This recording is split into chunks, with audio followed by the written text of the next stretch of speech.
माजी आमदार अरविंद चव्हाण विधानसभेच्या निवडणूक रिंगणात माजी केंद्रीय रेल्वे राज्यमंत्री रावसाहेब दानवे आणि अजित पवार यांची घेतली भेट। माजी आमदार अरविंद चव्हाण उमेदवारी मिळवण्यासाठी मुंबईत ठाम। अवघ्या काही दिवसांवर येऊन ठेपलेल्या विधानसभा निवडणुकीच्या पार्श्वभूमीवर जालना विधानसभेसाठी माजी आमदार तथा अजित पवार राष्ट्रवादी पक्षाचे जिल्हाध्यक्ष अरविंद चव्हाण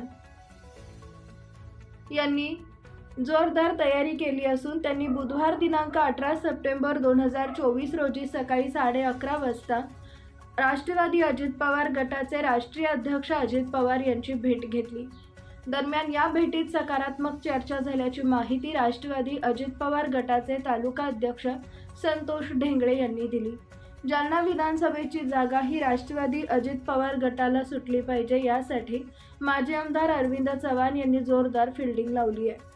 त्यासाठी त्यांनी दिनांक 17 सप्टेंबर 2024 रोजी रात्री 7:30 वाजता माजी केंद्रीय रेल्वे राज्यमंत्री रावसाहेब पाटील दानवे यांची भेट देखील घेतली असून जालना विधानसभा मतदारसंघ हा अजित पवार गटाकडे सोडवून घेण्यासाठी प्रयत्न केले।